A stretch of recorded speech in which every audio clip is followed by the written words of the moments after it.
he just say? He said there's a storm coming. At the heart of the storm is a source of evil that will change their lives forever. I don't understand why you chose me. You want to change the world, son. So do I. People want to change the world, don't know how to begin. Let's start with a smile. Be honest. It's love!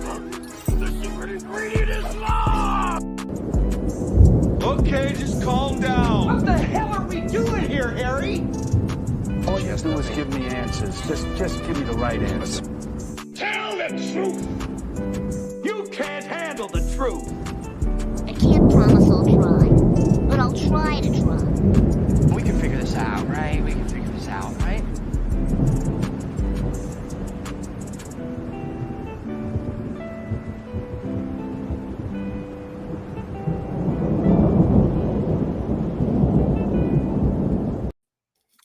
What is going on, everybody? Welcome to Worship in the Storm. I'm your host, Immanuel Kingman, and here is my co-host, Andy Rouse. What's going on, Andy?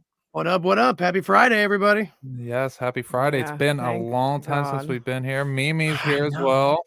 Hello.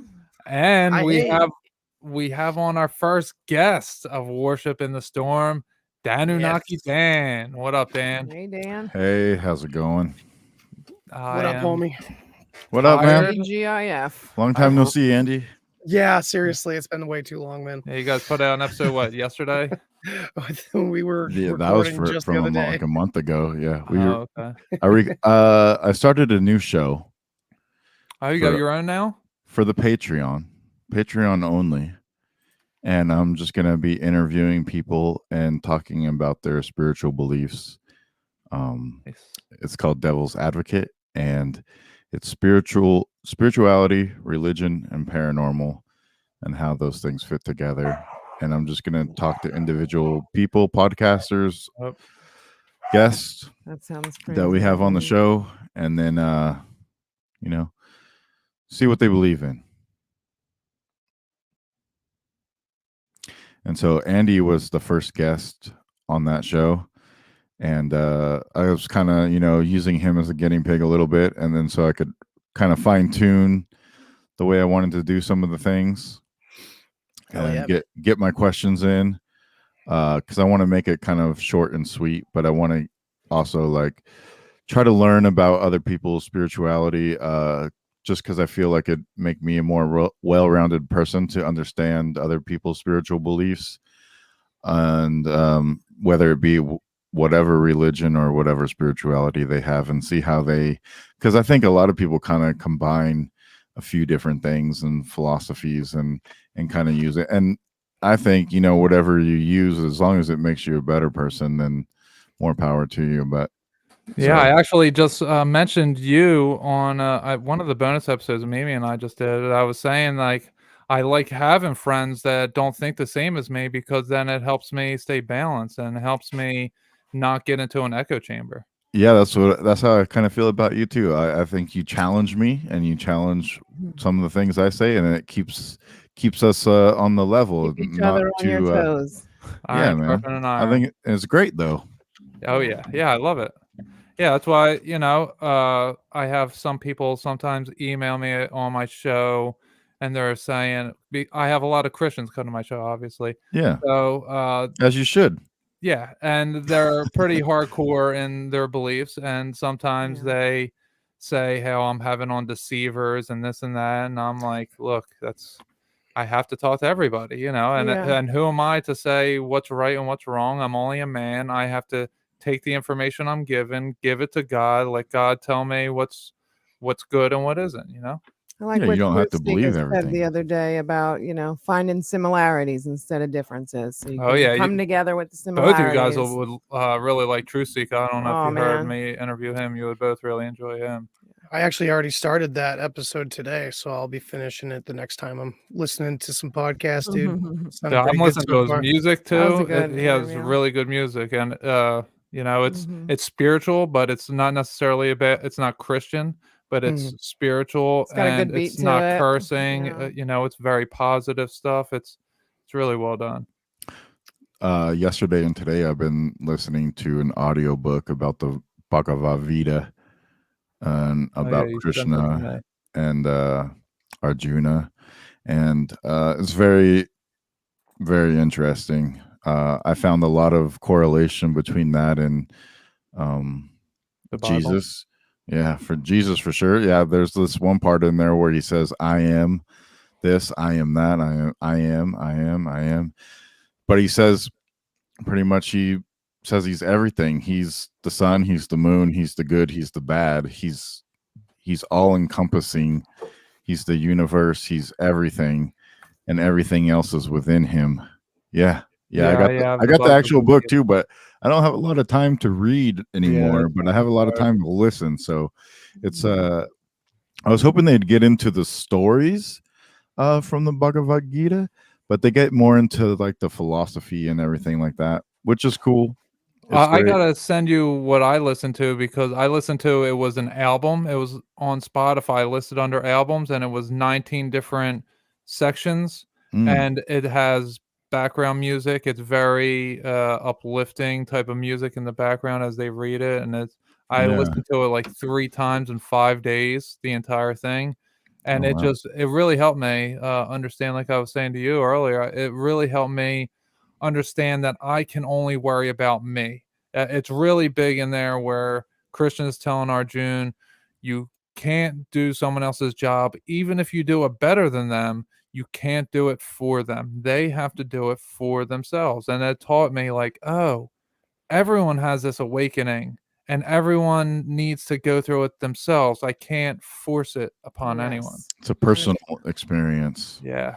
Yeah, and I would say that's kind of like there's a lesson. Well, there's a very general lesson that it seems many spiritual practices from around the world kind of teach without saying they're teaching it. And it's just this idea of beating around the bush, subtly guiding the student, but never giving all the answers, always letting the student find out for themselves.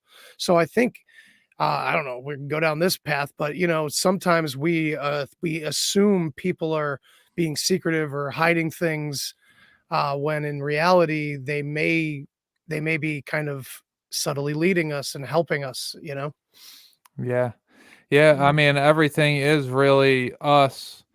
Externally, it is for us. Yes. And at different times of your life, at different moments, you can really see that, and you see like, oh wow, like what's happening. Like everything seems to be lining. Like my pet's doing this, I'm doing this. My external environment's doing this. It's like, wow, this is really, I'm in the right spot now, because everything is aligning, as above, so below. And I see it more and more recently. It's been wild. Yeah, awesome, man. The flip side of that is when you do kind of figure it out, you want to almost force it on other people because you figured it out and now you have the experience and you want to tell people about your experience, and they're not there yet. So you can't force it. Mm-hmm. Yeah. So how was everybody's Christmas and New Year's? You guys do anything? Yeah, it was pretty good, man. Just saw some family. Kept it low key. Yeah, me too. Yeah, my son came into town. My ex-wife took my son during COVID and moved to another state. And so we had to do a bunch of court shit with that. And so he's visiting for holidays right now and stuff. And then for summer. So he came down for Christmas. And so I took a little 2-week break and just spent some time with him because I hadn't seen him for about 5 months. So it was good just to spend some time with him and kind of just do things and not worry about podcasting or anything for a while. Just take my mind off it and just give him my attention. And I do have a story from that, though. We were taking him back to the airport, so we're riding in the car together. And I don't know how we got in the topic of it, but we started talking about, because my son had gotten some credit cards for Christmas, some of those prepaid Visa cards, and he wants to go spend them on virtual money in his video games to go play it. And I'm like, dude, you need to like spend it on real physical stuff in the physical world. Like if you spend it in there, there's no value. You're just wasting your money away. You're not going to get anything out of it in return. So buy something that you want or buy something that you need, and something that you can have, and not something virtual. And then I was like, what do you want to do? Live in the Matrix, in the metaverse? He's all, oh, what? Blue pill, red pill, dad? I started cracking up so hard because he's 10. Yeah. I was like, how do you know about blue pill and red pill? From freaking YouTube or something? Metaverse taught him. No. Yeah, Matrix, memes and stuff, and stuff like that. So I was like, okay, well, do you know what the red pill and blue pill are, son? Even he's like, no, not really.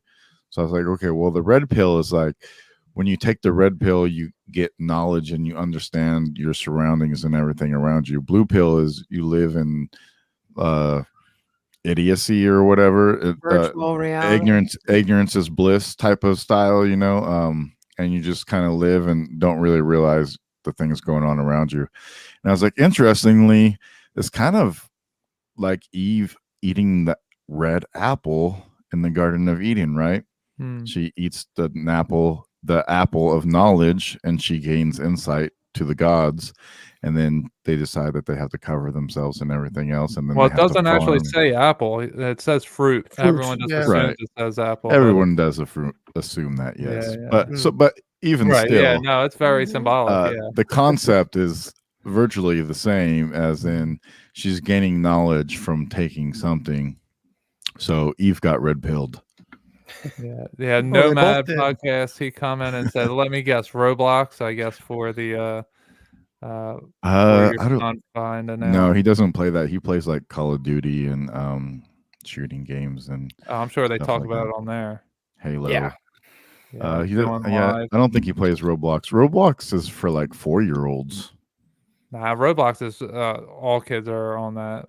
Like that, you can build your own universe in Roblox.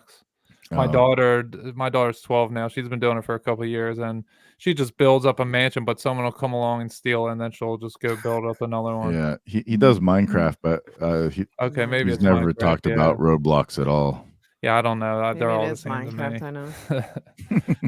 I don't know. I don't play them. I haven't played video games for, oh man, I don't even know. Probably 10 years or so. Like Zelda.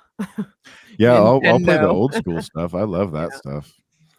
Yeah. So it's interesting that you're talking about, your son with the red pill, blue pill. I mean, I red pill my daughter. She knows all of it. I don't hold nothing back. We were just talking about poisons in our foods. We're detoxing like crazy over here.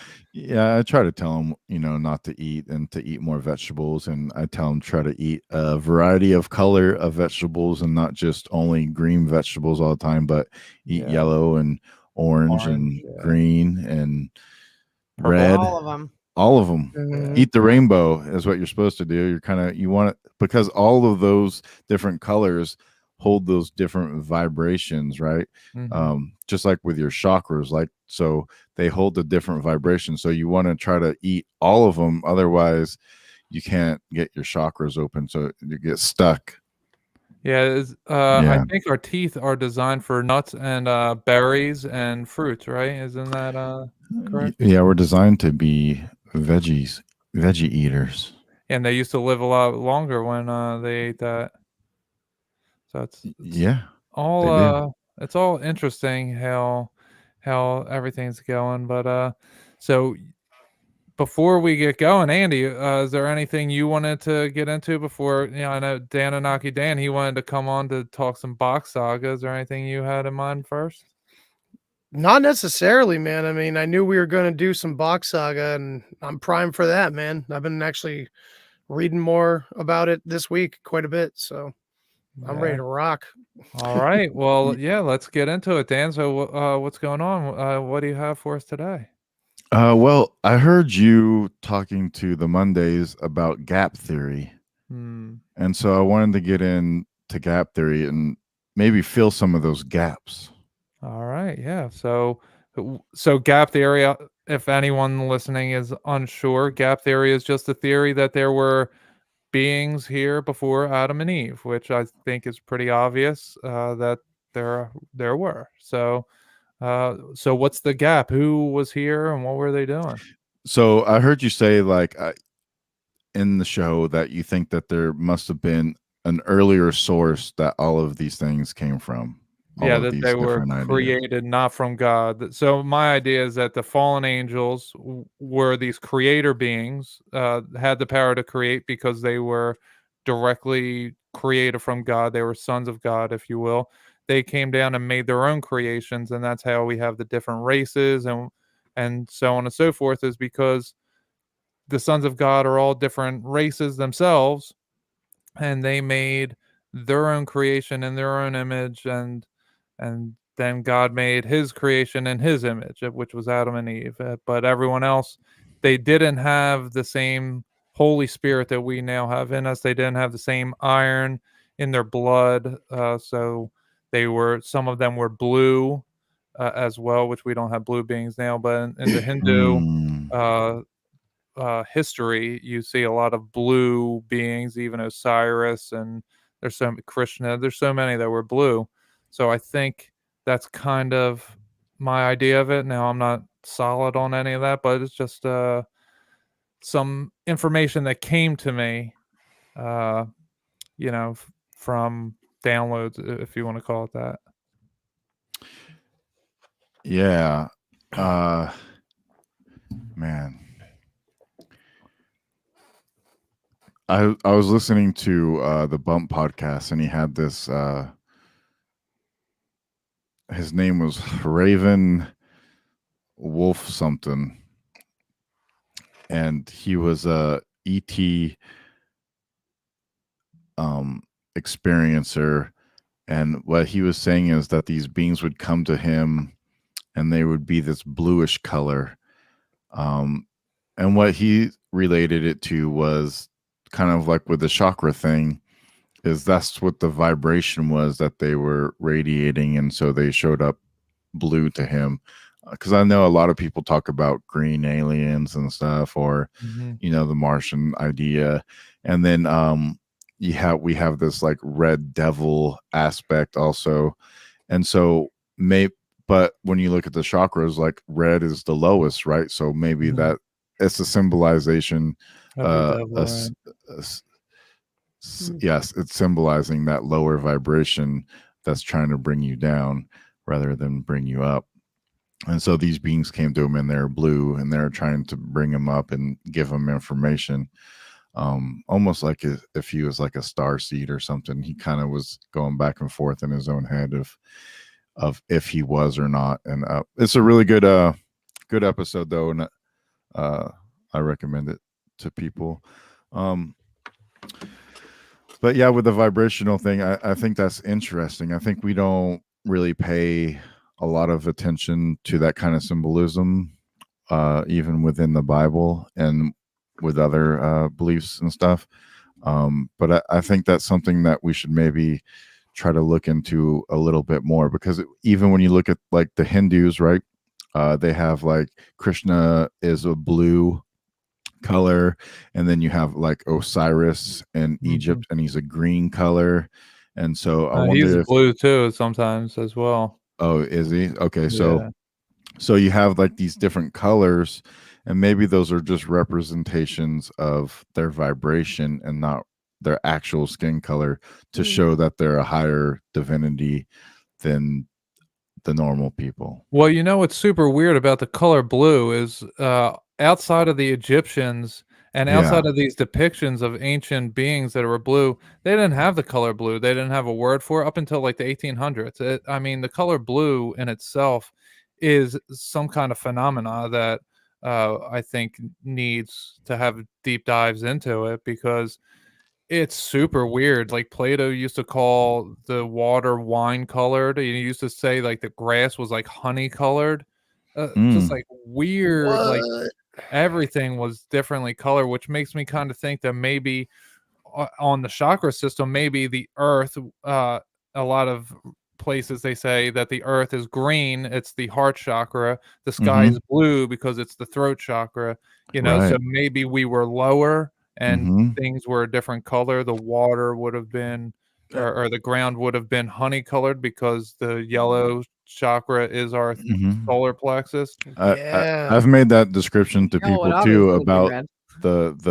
the globe. If you look at it as a globe model, okay, and if you look at it as we have like a hot core, then the inside would be Yeah. the red, and then you go up through like the Orange and then oranges and the yellow. yellows of the dirt layer, and then you get the green and the blue. So Right. then above the blue should be like indigo and violets, Right. or possibly colors that we can't see, which is why space could be black. And that's But what the also you ancients talk about too, the purple skies. and you bring up the idea of blue not being a color, but also wasn't there something to do with that with purple as well? Like it took a lot of work to get Yeah. purple into textiles, and I would that's assume why it was so. the color Blue of is royalty. part of And purple. Yeah. yeah, The so this color is purple. definitely something interesting going on. with Phoenicians too. I always thought it was Phoenician purple, but I've seen some videos recently that have said that it was actually Phoenician red. So I'm wondering if something happened there too, where that it kind of changed, or maybe they were a higher class and then they became lower, and then they started associating them with the red instead of the high. Well, is wine, is that purple or is it red? I mean, I guess it depends on the perspective, depends on how Definitely thick it does, is. yeah. So there you go again. It's all very weird, and it's all interpretations that we're getting this history from. Is it even history, or did someone named Bancroft write it in the 1700s? Well, another interesting thing is like I think we learn in school that the sky is blue because the ocean is blue, right? Yeah, they say it's a reflection. That's the It's dumbest shit a I've ever heard. reflection, right? reflection of the H2O in the atmosphere or something like that. Yeah, Yeah. that's why the Sahara Desert hasn't had rain in how long? Yeah, and so most of the world is ocean, and so it reflects a blue color. But in actuality, water is clear. Right. So like I don't. So is it the ocean reflecting the sky, or is it the sky reflecting the ocean? Well, so my idea is that we're inside of a ball, and that the firmament is the atmosphere, that's the outside layer, and that everything we see on it is a projection, that it's not real, which actually, We're just living in the cave, and there's just shadows on the cave, right, Andy? yeah, something like that. Well, Oh, so shit. how did they determine there were ley lines like back in the 13, 14, 1500s? Maybe because they could see them because there was no projection being projected onto the firmament, so that you could see it, just like Epcot. You know how it has the different ley lines? I think they're using dowsing rods, man. Could be. I mean, there's endless possibilities, I guess, but maybe not endless, but there are several possibilities, and it's just maybe Yeah, they could could see also it. we could also be talking about just periods of time where people were more connected, more enlightened, more and that we know then that there's less, rises and falls of this. It's very cyclical. Yeah. So perhaps we're going to be entering these new colors or something, and then it's going to recycle eventually. Perhaps. I Yeah. mean, that's what seems to be a lot of where the deeper stuff is pointing to these days. It seems like there's a cycle going on that just repeats over and over and over. Yeah, well, there is. When you go through the ages, they kind of go in a wave like this, and then there's like this meridian line, and then it kind of has an arc, and then it goes under that line, and then it rises back up, and then at this line is when the new age starts and the new age ends. Right. And then it goes into the next one, and so we might be on the lower half of an age right now and rising up, and we're gonna pass that meridian line when this age ends, and then go into the next age, and it's gonna be completely different. Yeah, I just heard about the. Go ahead. I heard a quote from someone. It was epic, a really old quote talking about how, every civilization on this planet has lasted for no longer than like 200, or not civilization, but, great society has lasted for no more than a couple hundred years, few hundred years, and how it all starts with one phase and, it goes around in that cycle where, you have your moment of triumph and spiritual greatness, but somehow that is followed by like a low Mhm. transcendence down back to servitude. And it's like it gets so good it ends up really bad or something, and then it kind of repeats this big cycle. Yeah, it's like It's not bringing it down or negative or anything, it's just how this long drawn out cycle perhaps goes. it's like that meme that says like strong men make times easy, easy times make weak men men Mm, make times hard, hard times make men strong, and so so on. yeah, Cycle man. keeps going. Yeah, and I just Everything wrote about about the epochs like you're saying going up and down in that Mhm. article I just wrote. I sent you guys. WTF is a Tartarian, and talking about how it went from evil to perfection, and then back to evil, and now we're heading back to perfection. I mean, it's obvious to anyone who looks at history that there are periods of this, in our known history. Definitely, Absolutely. history is cyclical. Yeah. Mhm. But what we were talking about with the dowsing rods and stuff, all of these magicians or mages or uh, influential figures carried some kind of staff or rod with them that could possibly have conducted electricity in some way. I know the homie Romy from our show. He goes into antiquated transhumanism, and he kind of goes into that a little bit on some different shows. So I check that out. I don't want to give away because it's his thing, but at the same time, basically like the crowns being made of gold, being a conductor, and then worn with jewels, you could conceive that maybe they're using it to expand their consciousness outward by wearing this conductive thing around their head.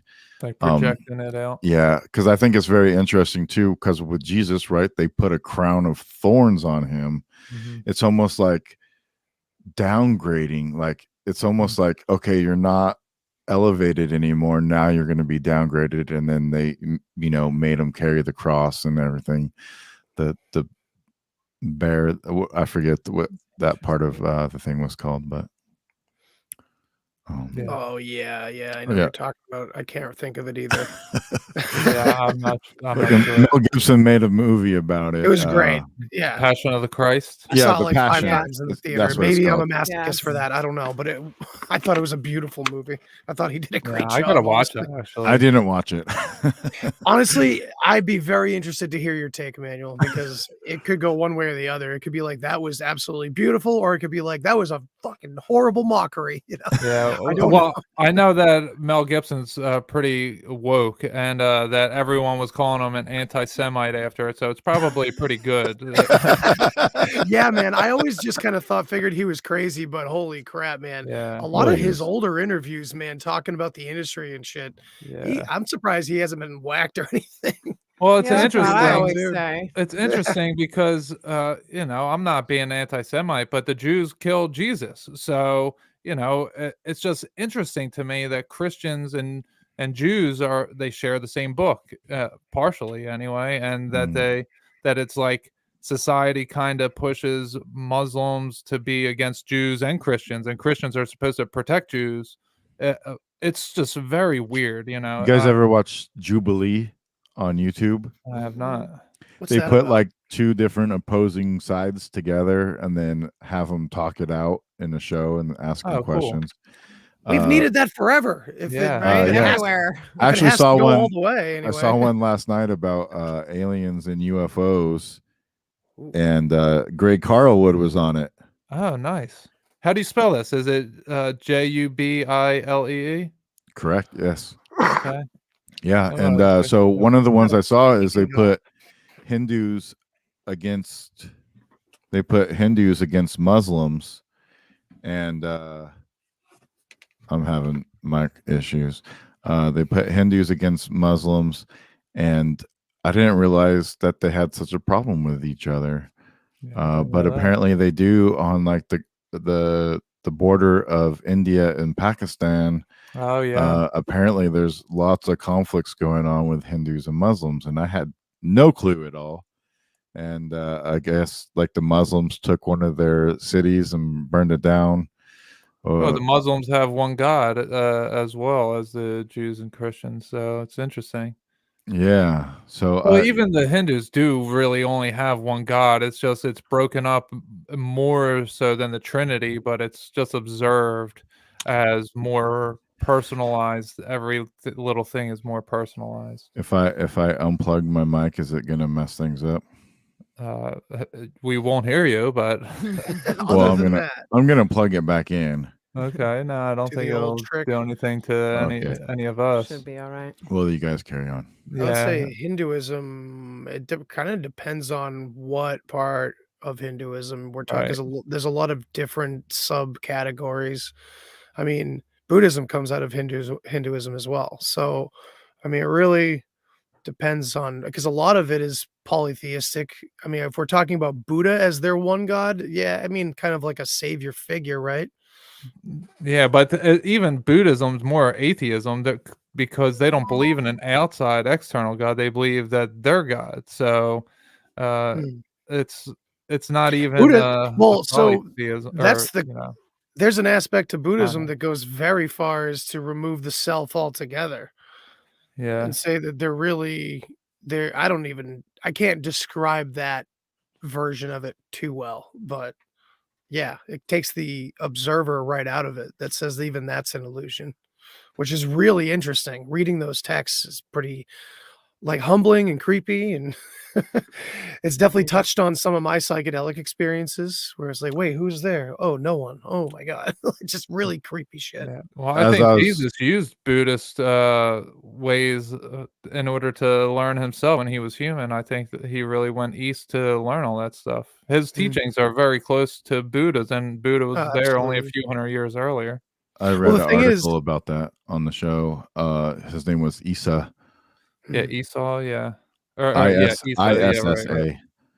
ISSA. ISS, They had a okay. whole document about it, and they can prove with this document that Jesus, Isa, Yeah, he was was like signed into a temple, right? yeah, and he was there and he studied for a while and then he left. But interestingly, Hinduism talks a lot about the removal of the ego Mhm. and how everything is self. And I so with Buddhism, everything is about yourself and overcoming everything and getting enlightened. With Krishna, everything is about putting your faith into Krishna, but also Krishna represents everything, good and bad. He's not just a solid good. And then when you get to Christianity or Catholicism, it's more about the separation and the duality where Christ is all good and then evil's all projected onto the Satan figure.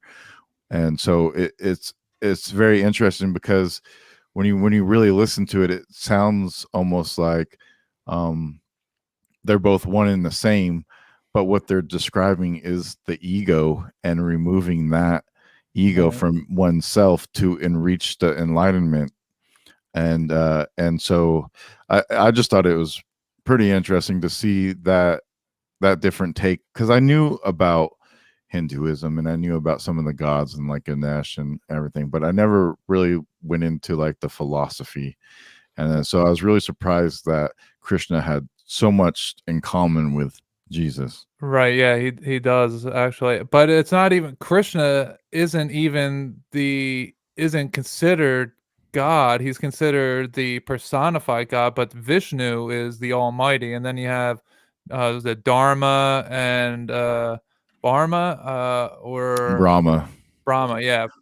But Yeah, well, in this it said Vishnu is the embodiment of all of those things. yeah, Vishnu is the Or not entirety. Krishna. I mean, Krishna is Krishna the is the entirety. son of Vishnu. Oh. Yeah. So it's confusing because I guess Well, it's it about as really confusing takes. as the Bible. Well, so Well, yeah, here's it the takes hey, real contextual quick. terms. Like About I'm sure that if you're in India and you're learning it, it makes more sense than I would also us say right that now. Vishnu holds a lot in common with the El character, the Yahweh, Yeah, the probably. Jehovah, the Mhm. Enlil Right. of Sumer. This is, in my opinion, and I think I'm taking like the Gnostic.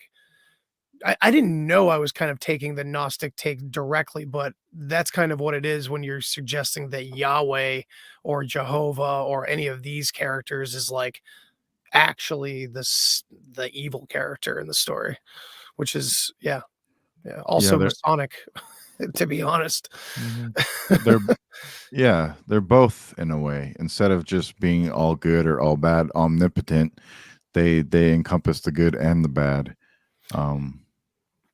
And it also depends on what level of reality we're talking about, because I think I've talked on this show before about Genesis, and my at least the interpretation that I agree with, which does lead to the idea of this is a metaphor about understanding the difference between good and evil.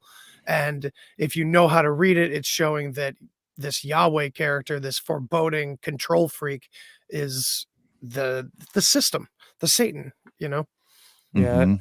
it's interesting. I had this thought come to me not too long ago that the Trinity that in Christian terms, we're talking Hindu here, but in Christian terms, that Yahweh is the breath of life, right? Yahweh is the Holy Spirit, Yeshua is the Son, he was the physical person, and then Jesus Christ is the Father. He is both. He is the combination. He's the one that gives both of them life, but he needs both of them in order to be him. It's a weird thing where you can't have one without the other, but you need the two smaller ones to make up the larger one, but the larger one doesn't exist without the we're small. It's so weird. we're talking about alchemy, which is Yeah, interesting. Yeah. yeah. Doesn't this sound very similar to the conversation you and I had with Phoenix Aurelius just a few weeks back? Me and Dan Yeah. had him on the Deep Share together, and yeah, It's it pretty was good, yeah. it does feel like an alchemical process. It's really cool. As above, so below, right? Right. Well, I mean, hey, why don't we get into Box Saga right here? Yeah. Yeah. Let's do it. I saw some what was his name? Nomad? No, man, with the Mhm. comment I just put up, and Jesus said unto Yeah. him, Why callest thou me good? There is none good but one, that is God. Mark 10:18. I would say throw some other quotes up there to whoever's listening about from Genesis or whatnot, and I'll see if I can make some sense out of it from the Bach saga perspective as we go here. But yeah, we can jump into it. Yeah, Where do so you want gap to? theory, right? Yeah, where do you want? So okay, so that's the theory that there's a lot of time in between the Garden of Eden and um, creation, right? Or Mm. before the garden and then and then Adam and Eve, or how does it go? Well, yeah, there's multiple things that there was maybe millions of years or something thousands of years. There's multiple perceptions of this. Okay, so like I've been on your show and I talked about Bach Saga before, so but I just talked mostly about that. So what I want you to kind of do is to throw in some Bible questions or whatnot, or the people listening, and then we can kind of go into that too. But so I'll give you a little synopsis of the missing years part at least, and Right. So how did Box also, Saga begin? and well, also it says that there was two sons, and one son went away, and then And exploded yeah, in exploded. the 1500s. No, not in the 1500s. Well, that's just my opinion. I Hundreds, think, yeah. hundred of millions of years ago. Okay. They're not sure on the exact date of the actual uh, beginning part, because there is no beginning, right? And there is no end. So, but they say a million years ago at least that the world was parallel and it was in ball lance balance, like this. And then, So picture a rod with the ball, a rod right down the Yeah. center of the ball. So you do have a north and south pole. Oh, but Pole. before you explain this, I just have a question because I heard someone else explain the Bach Saga, and he explained it as it's a cosmic egg that we're inside of a cosmic egg, and that we're on flat land. So it was very different. Benjamin Balderson. Yeah, it was very different than how you explained it. That it was a ball and ball land. So you know what you're saying right now. He's Benjamin Balderson is going off of he's a Odinist, and so he's going off kind of a little bit more off Norse mythology and using like his alchemy stuff to kind of create a different idea, which I've heard him talk about it with Chance Garden, and some of the stuff that they're coming up with is actually really good and really fluid, and they're making a lot of connections, and I think that's pretty awesome. But in the Bach Saga, the world is in balance, and it's a globe, and there's a northern hemisphere and a southern hemisphere. So about 50 million years ago, the first Ragnarok happened, and it says the whole universe and the planet shifted. Not just the planet, but the universe and the planet shifted to the 23 degrees. But Helsinki, Finland was originally in the very top of the North Pole, and there was a hole in the pole, and this was the hellhole. But this is also where your spirits would get incarnated. So when people say I'm gonna send you to hell and they cut your head off, it's actually saying that I'm sending your soul back to the beginning. To the reincarnation process, I guess, in a way. This could kind of go into why these spirits or these lower dimensional beings are stuck here on the planet, is because the holes are now covered or closed, and now the reincarnation process can't happen anymore. And so this could be why they also were trying to mummify to preserve the body, so that way when these holes were open again, these souls could finally go into the reincarnation process over. Because before that, they used to burn the bodies, and then their soul would go into the hole that way. But now Antarctica, right, is completely covered in ice, so that hole's blocked, so nothing else is coming out of there. And nothing's going in the top one either, or it's going in the top, but then everything is getting stuck into the earth. So how did the world shift? Does it say? It says actually the entire galaxy shifted. Does it The say how galaxy. or anything? It says it was just the first Ragnarok, right? I don't know if there's any literal descriptions of what caused it. Okay, No. so That's is unfortunate. is Maybe the it's the galaxy? unknown. But if you do look at some of the astronomical photos of the galaxy, you can kind of see it is kind of like on a tilt a little bit like this, Is that the and that we're galaxy? all spiraling around inside of that. Is it like as above, so below? Is it a fractal repeating itself? Is the galaxy just a larger representation of the Earth? I would say that the galaxy is just a larger representation of an atom. Okay, And I would also so- say that they formed their civilization structurally in spiral patterns. Well, not spirals, but ring patterns, outward. concentric Yeah. rings. And I love to talk about how the ancients build with divine design. They went with the grain. They flowed with the water, Right. They were using the symbolism that went with what the universe was mathematically saying. Right. So you want to have a city in New Orleans where it gets destroyed by hurricanes all the time. No, right angles, man. That's what the whole we're all living in right angle cities now, sadness. Technically, humans just like to build on coastlines, but the whole Gulf area and the Yucatan Peninsula was one of the places that got hit in the Younger Dryas area by one of the 3 meteorites that hit the planet, according to Randall Carlson and his work. So what's the Yucatan Peninsula? I'm not sure where that is. It's like the where the eastern Mayans tip were. of Mexico near Gulf of Cuba. Mexico. Yeah. Yeah. So that was, I've picked up in meditations that was Atlantis. That was Quetzalcoatl's home, and it got part of destroyed because Atlantis. of the evil shit that he was doing. And a Correct. meteor hit there, and another one hit and like created the Finger Lakes or maybe the Great Lakes. Yeah. Because America was Atlantis. Yeah, so we can kind of go into that too, because I know you like to talk about how America was maybe Egypt or something like Babylon, that. Israel. And so in my perspective, I would say that Atlantis encompassed the whole Atlantic and the coastlines of North America, South America, Europe, and Africa. And so, but there was an island chain in the middle that existed through the Atlantic, and they would set up areas of protection there, and use them as like relay points, and then go out to the other places and like the Amazon rainforest. They would go harvest the Amazon rainforest. Or were the star forts theirs, the ones out on the Atlantic Ocean anyway?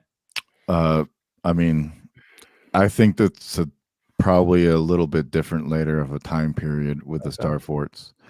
I think that's a little, more later in time. This is kind of around the 10,000 BC area. So that's when the Younger Dryas happened. That's when you have all these different civilizations sprouting up and these god people, right? And so what the Bach Saga explains is that these people lived in the north, and when the Ice Age happened, it created an ice wall around them. So this is kind of where I think the flat earth theory comes from, maybe embedded in the subconscious, or because they're looking at maps from ancient times and they're showing these depictions, and these depictions are actually of Atlantis and not of a flat earth. And because even it talks about God's mountain, right? The mountain of God, and that would have been in Atlantis, and that would have been the North Pole. That would have been the magnetic north, right? At that time. And so the whole area was surrounded by a big ice wall, but it was kind of hollowed out through the middle because of this Gulf Stream that was coming up from the Atlantic, from South America, and up and through, and then into this area. The water was warm enough that the ice didn't form in that area quite, so they were able to still survive in there, and they built these concentric rings. They even called everything the ring lands. And so at the top of at the very top would have been the 90th parallel, right? The 90-degree angle, the right angle. And so you have the right angle, which is the square, and then you have the compass with circles, right? So then the compass and the square could be a signature of it's a signature of the Masons, but it could also be a signature of the fact that Atlanteans or these angel people came from the North Pole. And then go ahead, Andy. And just to reiterate things I think I might have mentioned on here before, but Atlantis, to me, I'm taking from the Bach Saga's perspective, it was, like Dan was saying, it was like the entire Atlantic area, and the term itself came from the description of what was going on. I wanted to clarify that with it. We've switched it around, or it's changed naturally, but I totally believe the Bach Saga's take on this, where it's Atlantis, which meant all land is ice. And like England, Ireland, Scotland, Poland, all the lands, Finland. So to me, when I hear that, I think they were all names of people, and then land was after. Like there was someone named Ing, there was someone named Ire, and that's how the Vikings supposedly became. Quite possibly. When it comes to the Bach Saga, they say that the two brothers Sven and Dan created Denmark and Sweden. I wanted to bring that up too, that's because the interesting thing. It's the tribes of Israel. That Absolutely. the Vikings were the tribes of Israel, part of it anyway. Another interesting thing is when you guys were talking about the Satan took 1/3 of the angels with him. Well, in Bach Saga is split up into three different sons.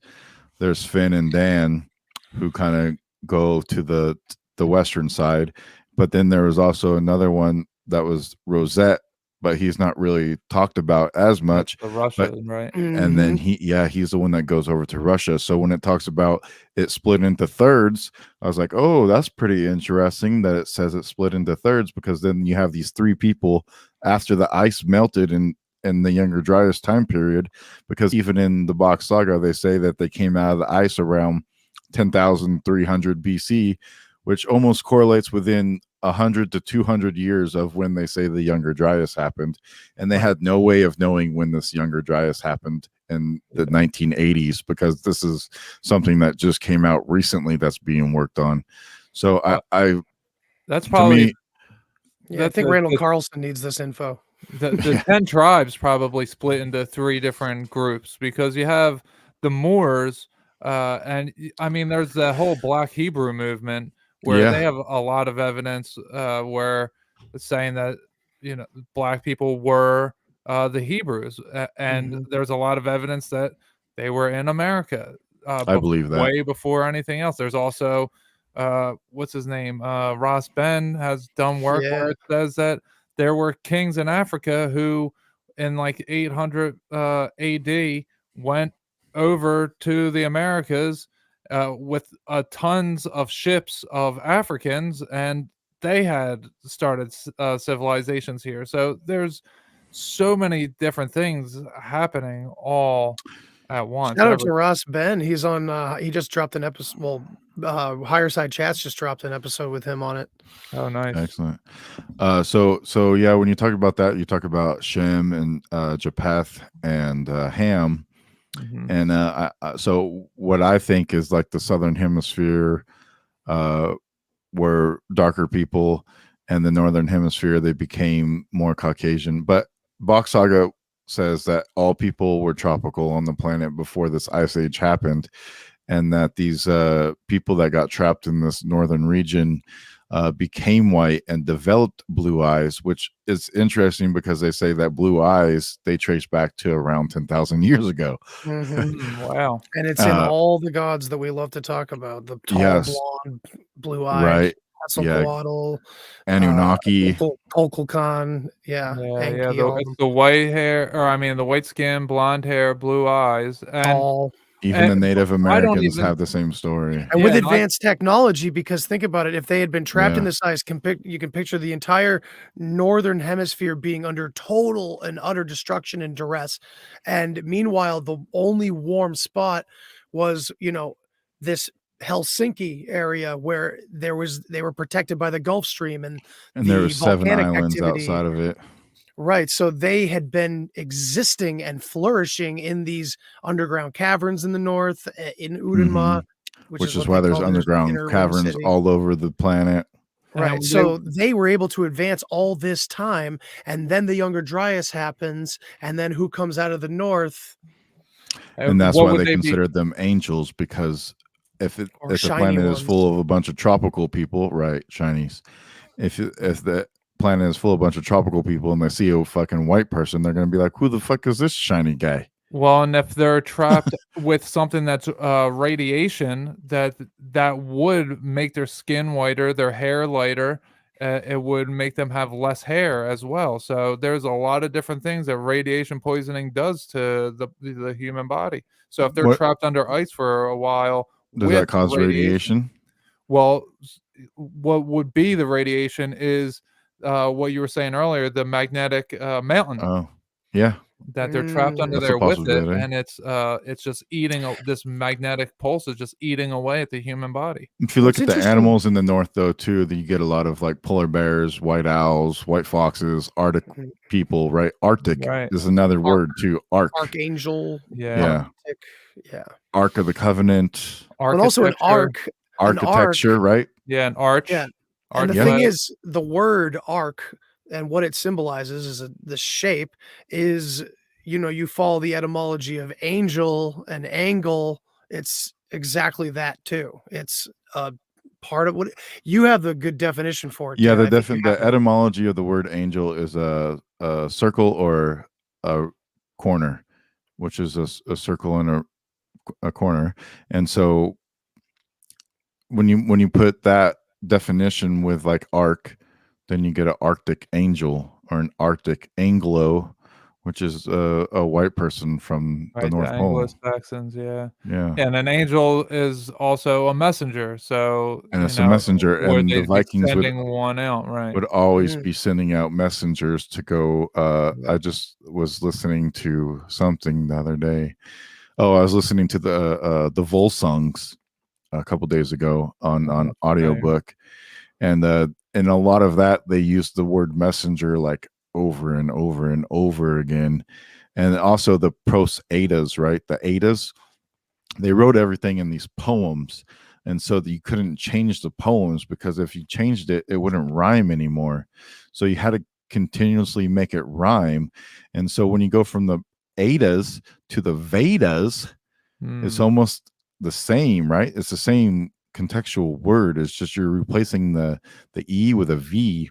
Right. And then when you get into the Bach Saga, you have the people called the Vanir or the Von people. And so you see a lot of V in front of things. And so I kind of wonder if it's from the Vanir people are spreading the message around, and they're, you know, using this V word. The Phoenicians or the Venetians. Or right, even like Vishnu, the V, when I was listening to that thing about Hinduism, they're talking about the V meant something higher.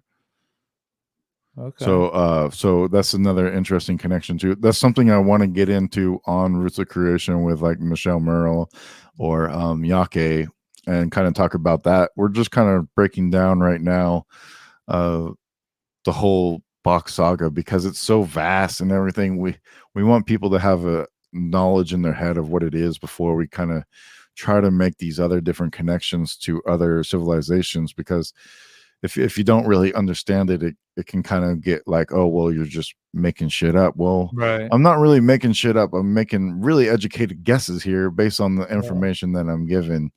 Right. So when I'm using these words and stuff, I'm not just using words haphazardly and trying to make connections. Like in the whole system, they have this root language, and it's connecting these words. And well, even if you were just making it up, you're playing with sounds, and this is something else I wrote in that article. And it's mainstream history tells us that all these languages that we speak, even Latin, all the Latin language, all the Germanic languages, all the Indian languages, they all come from Indo-European. Before that was Proto-Indo-European. They all come from the same root thing. So if we're just calling this now root language, you know, this is written down in the Bach Saga, it's called root language. I mean, words are just representative of letters, and letters are just sounds that are written down. Yes. And if you want to get into like the runes and Odin, and we could get into that, how Odin hung himself upside down to the first Illuminati member.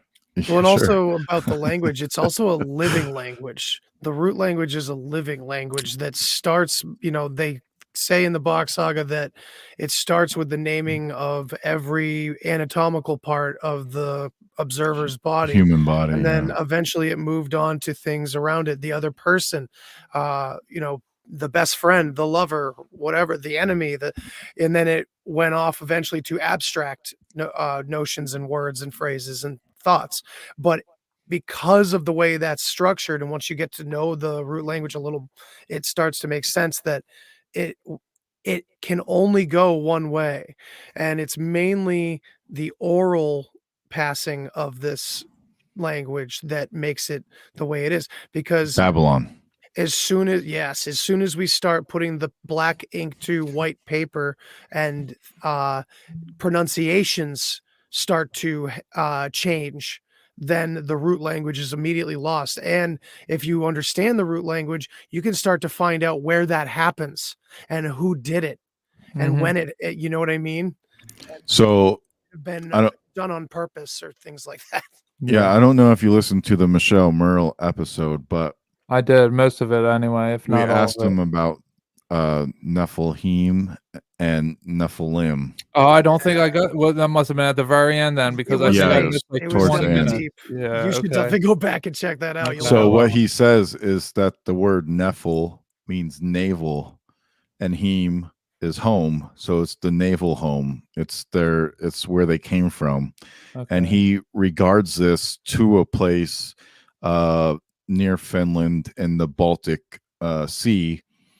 And basically at that period of time, it was really misty, which is where they talk about, they say that this is the land of mist, right?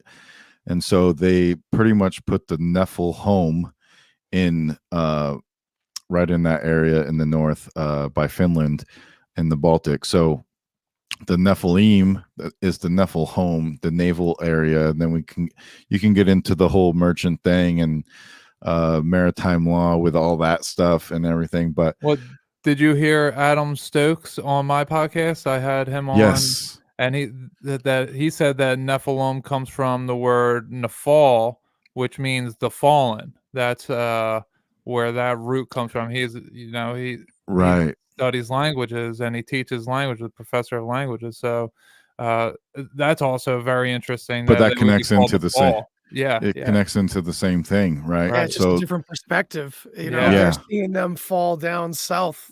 Right. Yeah. they're coming down from the north. Yes. Right. And so we haven't talked about the name of this. Also the time period. Before Atlantis, this was considered Paradisia time. The Paradise time. paradise. The paradise Pear. time. Pear son. Yeah. And we're all pear sons, right? Yeah, because the god at that time, his name was Pear. And so Yes. we were all sons of Pear, so we're Pear sons. Yeah. But so this That's place interesting. I don't know that I actually buy into that part of it, Okay. but You don't have to. It doesn't make a right, difference in any right. of it. It's just, Check this out. It's very interesting how it does work that way with suns. When you look at things that have sun at the end of it, so many Oh, things. yeah. Oh, I want to get into that too. Remind Well, me. real quick, let's just talk about hell, because Yeah. in the Bach saga, it says that it was in the north, and that's where this place was. And Yake tells me that this word originally meant completion, which is interesting when we talked about the colors and the cycles and everything. And after it comes right back. What's that, Dan? You're giving me a symbol. Yeah, we throwing up gang signs. It's a circle, which Right, a yeah. circle is completion, right? Right, exactly. But it also refers to home.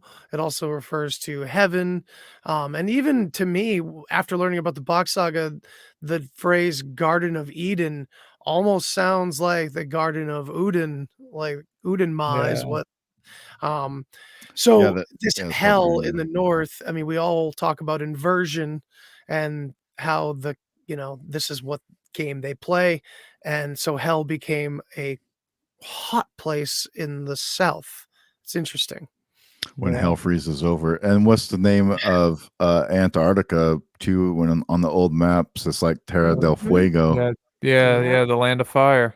Yeah. Mhm. Dinosaurs in the 1500s being depicted down there. And when you Yeah, get into Enki and the Sumerian stuff, Enki pretty much takes over Africa and gives all his sons pieces of Africa. In like a line shape, he gives segments like this of Africa to his sons, and he's always said to go into the Abzu, which is at the southernmost tip of Africa. So it's possible that maybe let's spin it a little bit. Maybe there's a portal or there's some type of underground entrance there where he can get into Antarctica when it wasn't frozen over, and he was going to Antarctica, and that was the Absu. And so then that would make sense that maybe it's a new type of hell, because you have the positive and negative polarities, right? Mm-hmm. The high and the low. You have white people at the tip of Africa. Mhm. Yeah. And Absu also means like cavernous, right? It means like void. Yeah. Wow. And this is interesting stuff. I saw an article a while back, and it said that they have found over like 7 to 9 different active volcanoes in Antarctica, but they're just all covered up in ice. And so if you have that type of heat, Wow, it's a and lot. Yeah. you would create like these big cavernous openings where you could theoretically stay. There's this whole thing with the Nazis going down there and everything, and theoretically they Argentina. stayed there, and because they had these big old caverns that they could work in, and the temperature climate was kind of at a kind of a standstill, and it stayed within the few degrees. It was like and 73 everything. degrees from what I've heard. And also I've seen this Yeah. on like the Discovery Channel, because there's plenty of cavernous locations in Antarctica that they've filmed, and you're walking around in this 73-degree perfect, like they've even like hypothesized that they could put hotels like made out of the ice and like kind of build them in that way, because it could be a Be absolutely like crazy indoor result. heating for an igloo. Yeah, it's Yeah, unreal. basically. So these already exist as it is. It's a very perfect location for exactly what it was in the north, almost after when ice time happened. Have you Yeah. guys heard about this 8th continent that's just been marked called No. New Zealandia? Yeah, Zealandia? Yeah. That was Part of New they're saying that Zealand. was a continent Just before. Not, Zealandia. Yeah. Zealandia, yeah. So it's not it would new connect, now. Oh, right? God. It would connect Australia to Antarctica. Essentially, that's New Zealand is on top of it. Yeah, there's another one that's like Kandahari or something like that connected Africa to India and Australia. It was like Super a weird, weird dude. triangle looking shape. I don't even know if that's real, but they talk Less about water, smaller oceans, it seems, at some point. well, yeah, there was 400 feet less of water. So Yeah, the Great Flood happened. Well, right, The yeah. water came from somewhere. Somehow, Yonaguni. the firmament know. got broken. Yeah, because I know there's way crazy ideas about like a time where there was no water and there was no carbon life. If you guys have indulged yourselves in those 8-hour long crazy ass conspiracy documentaries. I haven't seen that. No, that there was Dude. only land. Well, so not only that, but everything was silica based before. This is getting into like the crazy ideas about crystals, Devil's Tower being some Right. massive crystal tree. Oh, it like definitely the was. Earth tree. Dude, it's so nuts, man. It was. Everything here was huge, and especially if you guys believe in the fractal nature of life, then you can see it that it was. It's just everything repeating on larger and smaller scales. And Things are getting smaller, and we always now know as like a rule when we're looking at these ancient structures and all over the world that we're going to find more professionally achieved and much older shit underneath. They're always building on top of everything over time. Yeah, when Fractal right there, literally. Like they're building the Russian doll on all these sacred geometrical fucking structures. It's great. when you leave an area, dirt's just going to accumulate. If you just let leaves pile up, they're just going to turn into dirt eventually. And you keep letting trees, will just sprout new leaves, and it'll just keep doing it over and over, and then it will just. You'll have layers of sediment on there that are covering up something, and you'll never know it's there unless you dig it out. Right. That was beautifully said, man. Mhm. Yeah. So what else do you want to give us Yeah, questions at this point? All right. So this is. I did kind of interrupt Dan when he was talking about the pair sons. Did you have something else going on that? It's not really too big of a deal. It's just interesting. Well, here's another one that I talked about on just a show last night that I did with Esoteric Eddie, who wrote the Lucifer Mysteries. I'm not familiar with him. You will be. He'll be on the group show that we're going to do at the end of the month. Oh, nice. Okay. Does he worship Lucifer, or is he wrote something about him? He does not worship Lucifer. I was just because you just said something about he wrote a book. I was just trying. He wrote a book. He explains Lucifer and who Lucifer was throughout time, and he gives his input on who he believes that he is, and all that type of stuff. He's kind of just deciphering old texts and everything, and trying to make a connection and figure it out. Yeah, you'd like him a lot, I think. Okay. So we were talking to him, and I forgot where I was going. Persons. We're gonna give another maybe language example. Maybe is that where you were going? No.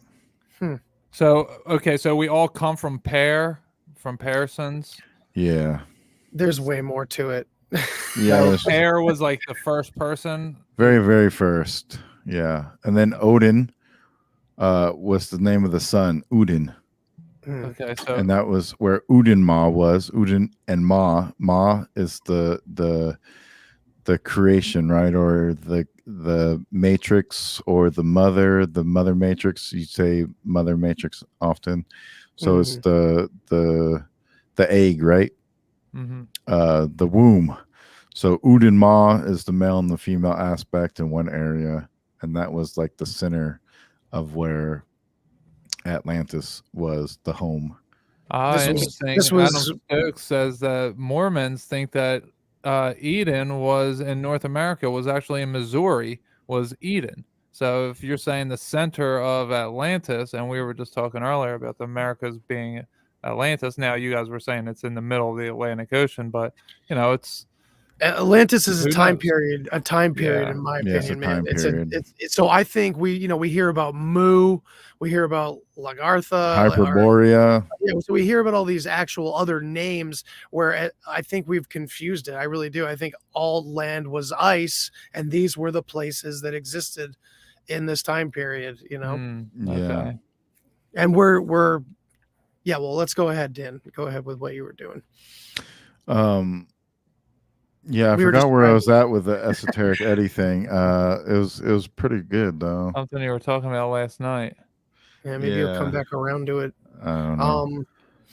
He said Hyperborea. I have a buddy, Ryan Zem, who has like the greatest YouTube channel ever. He's actually on a mission to the North Pole. He is on foot. Yeah, and he's intelligent guy. Yeah, he's nice. Self-taught. He's this physicist. No, I don't want to say physicist. He's like some he's a genius, like complete genius, and he is hiking his way up there, and he just marked it out on his YouTube page, and he has a website for it. He's trying to hit both poles, like what was that Jim Carrey? Like his life dream. Yeah. Wow. And he's just going Truman Show when he's wants to go to Antarctica, so he's going to go to North Pole first because it's not as cold, and then he's going to go down to Antarctica. He's trying to anyway, so that's we're rooting for him. Yeah, we got to definitely share that link at some point. Yeah, follow that guy. I did remember. Okay, yeah, go ahead. Bring it to us. So Andy brought it to my attention also, but I've been going deep on this divine feminine thing with all the whore goddesses, whatever you want to call them, right? Well, she's not a whore, perfect time to point to me. I didn't say anything about you said me. divine feminine. I pointed to her, and then he said whore goddesses. Well, because depending upon what you believe in, some people might refer to them as the whore goddesses. You have the whore of Babylon. You have Ishtar, Hathor, Oster, Isis, Ishtar, all of these different ones. Asherah. Yeah. Asherah. Yeah. Astara, right? Astarte, right? So, with all these goddesses, I've been researching this lately, and I saw a video I watched connected it with the Akashic record, and that her name was Akasha. Was another way to pronounce it. So I started to look into it like over and over again, and I was trying to figure it out, and interestingly enough, that when I came back to the Bach saga, there it was just fucking sitting there for me. Because the original All Mother, her name was Akka.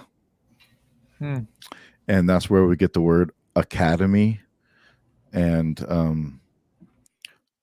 because she was knowledge personified. So then you get these connections with Asherah and all these other goddesses, but they're also about knowledge, and the female was the one that carried like the mathematics and the knowledge and the cosmological knowledge and all of that stuff. The Pass it mathematics. down to the women, Yeah, right? the mathematics, exactly. Makes sense. Yeah. Very They were interesting. the teachers in that sense. Yeah, and Right. I think that the female was kicked out of, not necessarily kicked out of heaven. You know, the whole, I'm going to go with the biblical story right here, that Asherah, she was essentially kicked out because she was going to protect her sons that made their creation here, and God wasn't happy that they made a creation. So she, instead of allowing God to destroy them, she came down to protect them. So God said, okay, then you're going to you're going to be hell, you're going to be the mother matrix, and they now live inside of her in the abyss, and she is the abyss essentially, and she would possess all the knowledge because she's God's wife. Yes. Yeah. I don't know. But so then Andy hit me with this the other day. He was like, dude, a cult. Oko. Oko. Yeah, because for the male, the all father male was named Uko, or is wow. O-K-K-O. So the occult came from Uko, and the occupation. Yeah, and the the worker. academia and the Akka, the knowledge, came from Akka. And when you get into the like, Gnostic version of Sophia is like this all-known wisdom and knowledge of everything, and that definitely connects into the Akashic record, which is the knowledge of the whole universe, right? And Sophia is out the demiurge. Yeah. Right. Yeah. Sophia also. Yeah. Exactly. It's the knowing learning, everything. It's the apple or the fruit. Yeah. Knowing everything created the urge to do the pleasureful stuff because you already learned everything. Why not? Yeah, we can get into that too with the saga of. I was going to tell you about their breeding process just briefly.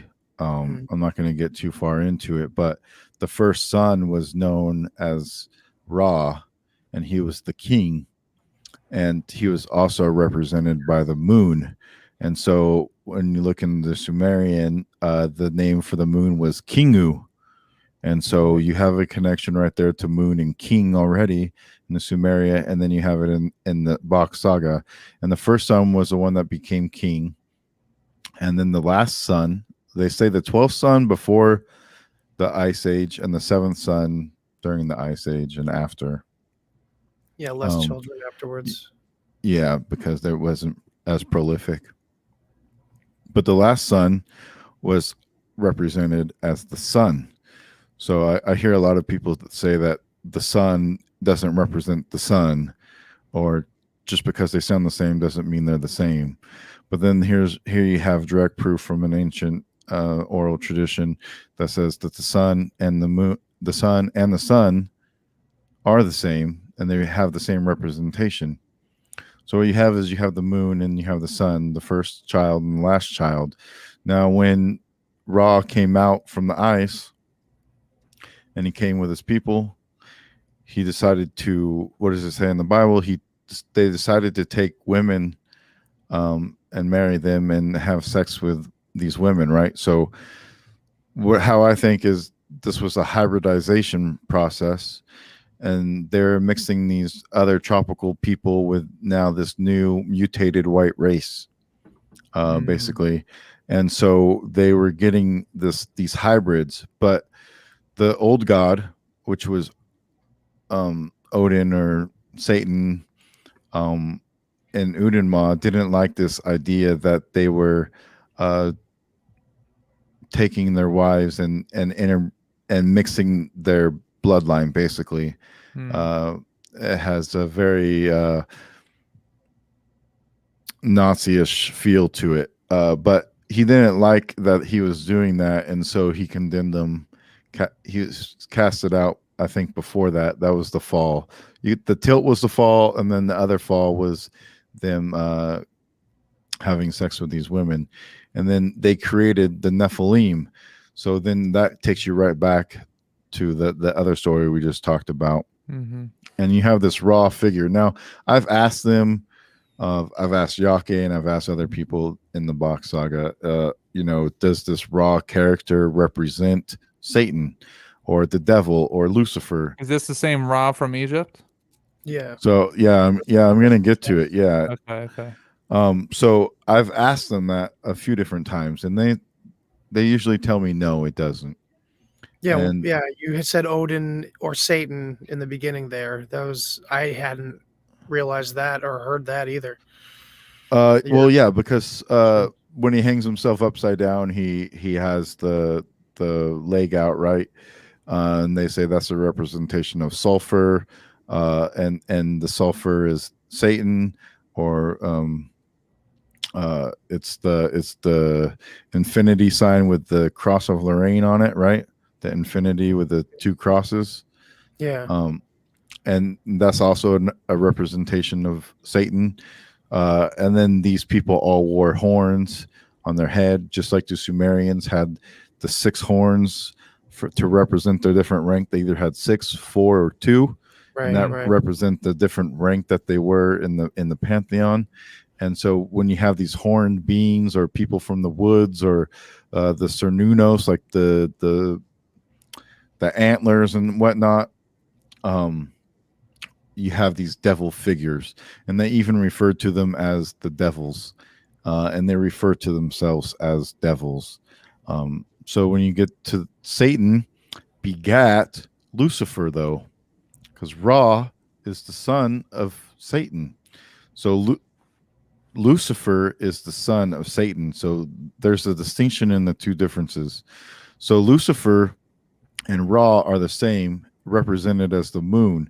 So then when you talk about Ashura and the sun and the star of Venus, and then how that has a relation to the moon, and how it's the moon's consort, it's the moon's wife. It always follows the moon around, but they're not exactly the same.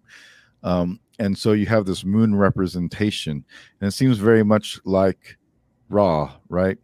And then so what in the Bach saga it says that Ra went to Hindustan, which is where all the stans are: Pakistan, Afghanistan, all the stans, right? This whole area was called Hindustan. And there he became the Raja, the Raja, Maharaja. There's lots of Ra names in the Hindu so many beliefs. But then, and his consort there was named Maya. So then here you go with the Ma again, right? Maya, Maja. So Maha or Maja Ra is like, male and Mahabharata. Mahabharata, yeah. You get the male and the female aspects together as one. But then what's interesting is the Native American people also come from the same type of area in Hindustan a long time ago, and maybe they migrated through Siberia and came down into North America, or maybe they just went on a boat and came over to fucking America. Debatable, right? Yeah. But that's not the point. The point is the DNA does come from this area in Europe and Asia, and possibly they were the children of Maya, and they became the Mayans. And so there's a connection there too with the Maya and the moon. Now you have Ra, this Ra person in Hindustan. Now he leaves Hindustan and he goes down to Egypt, and he becomes the Ra there. But I think what we have here is a switch. I don't think it's the same Ra anymore. I think now it's his son, and now his son is taking over Egypt. And this would, if you go with a Sumerian, then it's Marduk. And they actually have this like Marduk character in Hindu, which is pretty interesting too, because I was not aware of that. They call him something Marduk. They call him like that. Really? Instead of Marduk, it's Marduk. He's the most powerful of all. Is he Yeah, out of Sumeria. Yeah, out of Marduk. Well, no, Sumeria? no, no. Yes. Yeah, in Yes. Yeah, so I don't know Babylon, about. specifically. Yeah, I never It's heard about Babylon. Hindu, but Yeah, exactly. That's my point. It's like I never hear. I purposely listened to this stuff from the Mahabharata because I Okay. wanted to try to piece together some more Bach Saga stuff and connect it Right. with the Hindu stuff, and I wanted to have more information and to go on, and so I could make those connections. You need to hit up Because Neil Gwar. I don't Neil know who that Gwar? is. Neil Sounds Gwar, awesome. A Portal Yeah. to Ascension. Yeah, you should hit him up. He is. I've heard of that. Yeah, yeah, it's big. I'm sure you guys have heard of him. You probably don't even know that you've heard of him, but Okay. yeah. Neil Gwar, Gaur. Gaur. Yeah, Neil right. Gwar. I put thought you Gwar said- like the band. Yeah, me too. Yeah, that's how I said it at first. Yeah, I switched it. And yeah, just to mention the horns, like where it comes from, if you want. Oh well, yeah. I mean, the horns are they're Moloch, they're Satan. But it's actually to ward off the evil eye. It's kind of like the Halloween symbolism, right? You're dressing up to ward off the spirits, even though you're dressing up all crazy and creepy and or whatever. The spirits aren't seeing you, so they leave you alone. So if you give them the evil eye, which is actually like this, by the way, and not like that. There is a difference. Oh, Yeah, absolutely. sure is. I learned this the other day. This is Moloch. This is the evil eye. This just means rock and roll, heavy metal. The two are different. It's just like that too. If you add the thumb out, now it's not even Satan anymore. Now it's I love you, right? Mhm. And then if you do that, Well, who now it's like, taught hey, her what's how up, to do that, Shaka though? bra? Who taught her how to do that? She was blind and deaf and most likely mute. So the secret society. Helen Keller? Yeah. You think Helen Keller invented sign language? That she's the one that made that. Yeah, she's the one that made that sign. Well, they were teaching her sign language because she was blind and deaf. So It's the obviously first sign three language letters. It's existed before I, L, that. and Y. Right, but she See, there you go. popularized. Boom, she Mimi hit it. popularized Mimi nailed it. Thanks, Mimi. I did read up on this the other day, but there was a reason I had looked it up, and then there was like a difference between if you held it this way or this way, Oh, or is this way there? or this way. Yeah. Oh, We have okay. Christians turning over in their graves at all the They're symbolism. freaking out. Yeah. I mean, people can It's The take it. Italian horns. Uh, I know that. Yes. Yes, Yes. Marduk Nomad. was Should Babylonian. Yeah. use Yeah. that Hell some yeah, more man. this week. There's Babylonian.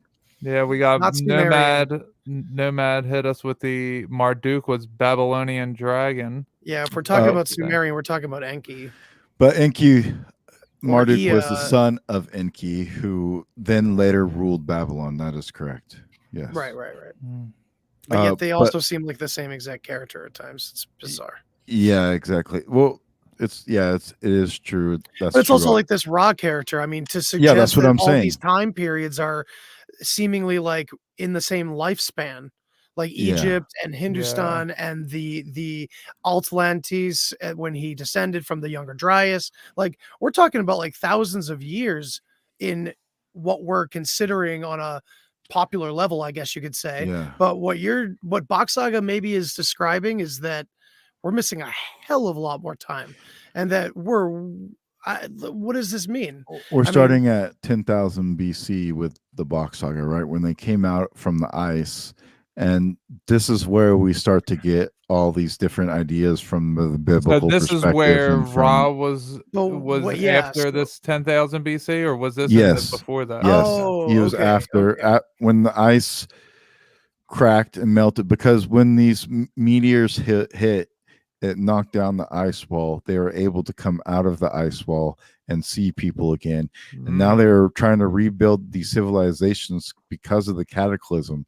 So this character of Ra is both good and evil. He's evil in the sense to Satan, the creator, because he's going against what he's supposed to be doing. He's not supposed to be mixing, and he's going out and he's giving this technology, this stuff to the other people that he's not supposed to be giving away, because these are supposed to be ark secrets. These are architecture and all these other ark technologies are all secrets of the ark, and he's teaching all these other different nations how to do them and rebuild their Archaeology. civilizations. and so he's both the good and the bad at the same time. And so It breaks our duality. once we get to Egypt, that's where I believe Oh. Marduk comes into play here. And there was war in heaven. Michael and his angels fought against the dragon, and the dragon fought and his angels. And it stops there. But we just say Marduk was the Babylonian dragon, and here you go. Mhm. Yeah. Absolutely. So what I think is that Marduk, because even in the Sumerian text, it does talk about Marduk, and it talks about, my knowledge of it comes from Zechariah Sitchin, so say what you will about that. But in the stories, Marduk asks over and over again, when is it my time to rule? When is it my time to rule? It should be my time. And he's always saying, like, he's power hungry. He wants the power so bad he can't wait to get it. And he keeps getting told, like, no, it's not your time yet. You have to wait. You have to wait. And so what I think happens is, because Ra's the moon, right? And Ra is like a signal of the king. Now you have Marduk come in, and he becomes Ra of Egypt, and he declares himself the sun.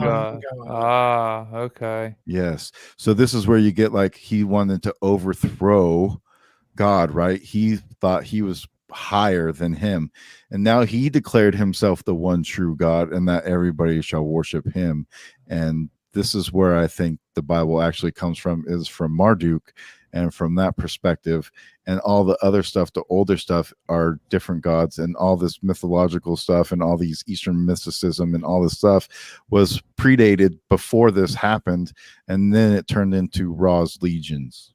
Oh, very interesting. And I've recently heard something about, there's a lot of AR different things they use. Yes. Like Arizona, like it's the reverse of Ra. It's Yeah, R, it's opposite. the zone of R. Yes. There's that connection too with The Aryans, Anu and the Anunnaki and the Danu and the Danube River Valley, and then the tribe of Dan.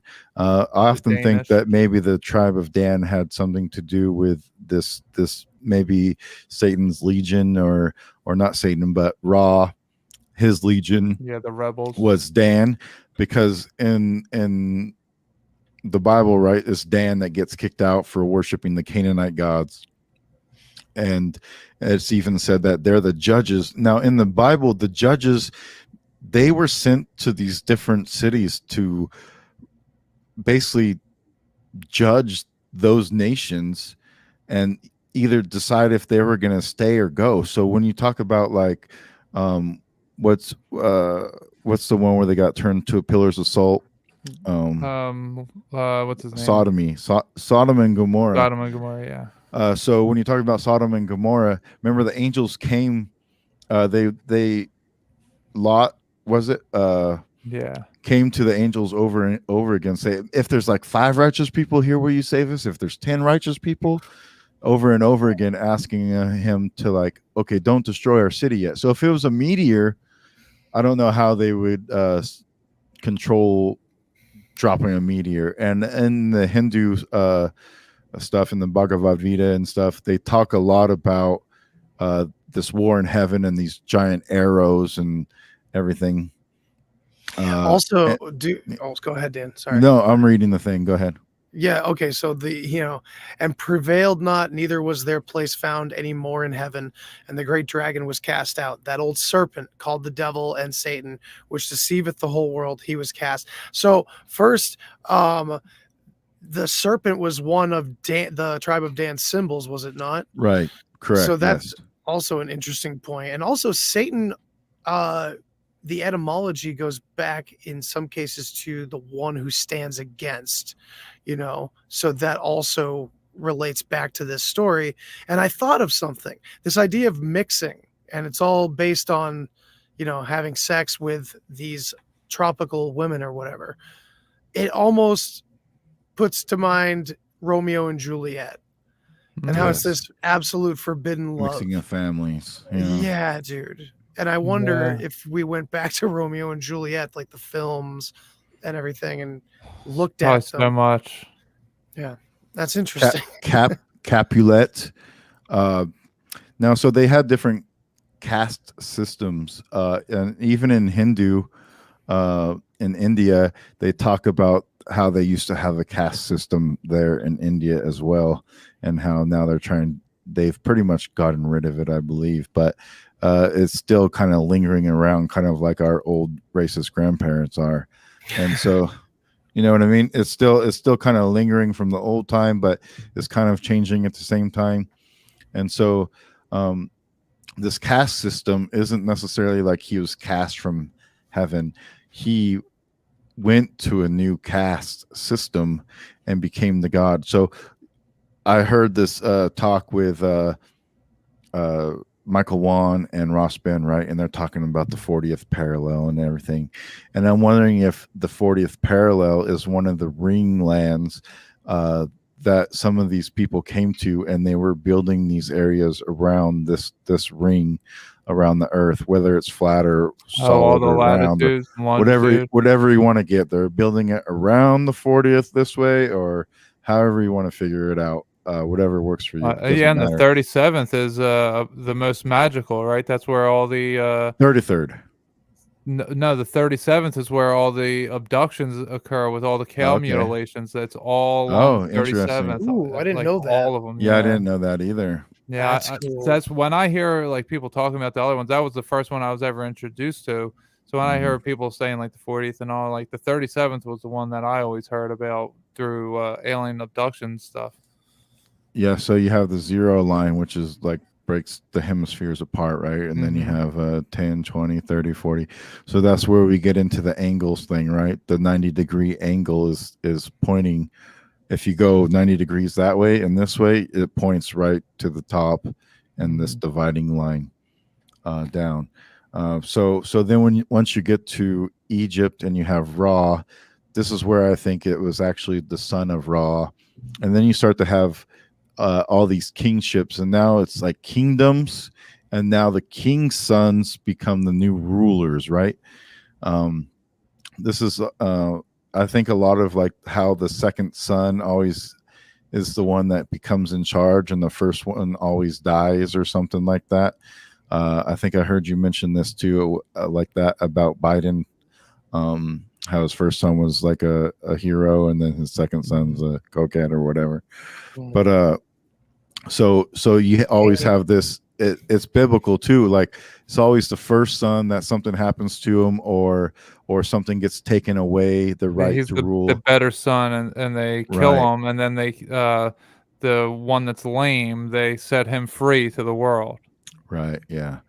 So this is a whole thing too, but I think that connects into the whole Enki and Enlil saga, right? It's the second, it's Enlil that's the first, or Enki that's the first, and then he has the earth, and then Enlil gets sent down, and now the first one is cast out, and the second one gets to rule, and so everything gets demonized, and then Enki becomes the devil and everything else, and so that's basically kind of how I can fit everything in. I'm sure there's more questions, and if anybody else has questions that's listening, if anyone wants to leave any questions in the comment section, we got Nomad Podcast. He's doing a ton of research for us. He said the tribe of Dan was represented by a snake or by a lion. I don't know about the lion, but I do know about the eagle and a dragon. Horse too, right? Yeah, it was a horse. It was a horse, an eagle, and a serpent. Okay. Yeah, as if to say that these dualities that we've thought long and hard about are actually like from one source or something. It's interesting. Yeah. And we already have the staff of Asclepia or whatever. I can't remember. I always forget that name. I think I've forgotten it on this show. But it's the snake that turns into the eagle. And then Satan, to some people, that was a title also, as like the Sultan. Sultan comes from there too. Yes. Also, the word I was talking about this too. It's Shah, S-H-A. You see it everywhere when it has representations to the sun, like Shaman. Shamash was the Sumerian sun god. You have it in Shem, even Sham. You have it in all these different correlations to different things is you see the Shah word even in Shumer, right? Shamer, shimmer, shining ones, the SH. And I tried to ask too if maybe the S had some type of symbolism to the snake, because it's either in slither and snakes say Serpent. and serpent, and you see this S, and maybe that has That's a what my idea representation of a is. snake. But I asked Gary Wayne, he didn't know, he didn't think so. I asked people Michelle. in Box Saga, and I think they this would didn't- go back to they didn't think so sound being either. created. Because so Yeah, if snake you take mound. if you take the S out of words, it creates new words. Like if you take the S's out of Jesus and you take the S out of Yeshua, it both sounds like Yahweh. Both of them Yeah. would be. Mhm. Yeah. So it's like Yeah. if you take the serpent out, then all of a sudden Yeah, it's the S has a very unique vibration. yeah. The C is also C, yeah. that's Like like a the crescent broken S moon. or something. Yeah, if you take so- EA right from the Sumerian too, you can put him. He fits into the Katie. ocean. He fits into sea. He fits in. He's in heaven. He's in great. He's in. There's a lot of different words that contain EA. Also, check out Ra. Ra is in like fucking everything. Have you guys come across the great vowel shift? Oh man, vowel shift, yeah. So go on What the Flock TV. Paul from What the Flock TV, he does a great episode on the great vowel shift. So in the 1200s, the English language got shifted, and then again in the 1500s, it got shifted back kind of, and this is why the English language is so perverted. Why we have steak and steak will rhyme, but one's AKE, one's EAK, then great and great, that, but it's so weird. And I think it's probably, I think that it was because the English language started in America and wasn't called English, got shifted because the world got destroyed in the 1200s, as we know the 1200s was destroyed. Then the mud floods happened, covered everything up. So everything shifted to Europe. They changed all the names over to what it is now. Then when they came back in the 1500s, they started digging everything up a little bit, but then they dug more in the 1800s. But then it shifted back because of, they came back here. So then it got perverted because there were still some people here who knew it this way, and then it got mixed, and now you have like different languages within the language, and it's all, English is so hard to learn because it got shifted so many times. So we have to talk about Alpharnisbeten, which is the Box Saga's alphabet, which is basically the English alphabet. Okay. It is like the root of Germanic language. Isn't there like 32 letters or something? Well, yeah, there's extra things, but okay. we could pull it up or something. I think but, it's 24, and then there's like 6 8 extras. powers. There's eight okay, powers, which one of them is Ra. And so, but before we go down that path, it's that Yake has told us as well that what the Swedish are speaking now in contemporary times is actually a form of root language, which is this like original English language. It's very, very interesting. It's crazy. Yeah, in Nokian. That's where a lot of the word magic comes from, like the playful stuff that you hear on Tinfoil Hat and stuff. Puns. That woman, the puns and stuff like that. It's everywhere. You guys familiar with Enochian, where John D. and Casey, what was his name? William Casey. Not William Casey. Not William Casey. Edward Casey. Edward Casey, yeah. That they channeled this language, and it had 24 letters, and it was so similar to English that everybody thought they were just making it up. But then it had its own source of, however they can detect it. They detected its own language. So is this that language? Is what you're saying?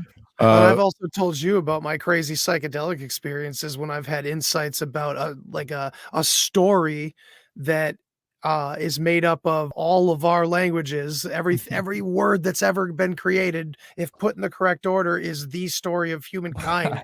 I came out of a That's the crazy best. I love psychedelic that. trip like that, and then so It's probably all true. It these has to be. dude, all these years later, finding Bach Saga and root language, chills What do for we got days, here? man. Okay. So is this the language you're talking about here, No. Andy? Okay. What's this, Dan? So this comes from a book called the Book of Angels. Okay. And in it they Supposedly call angelic. this the Angelic Rune language. The language of the Enochian angels. language.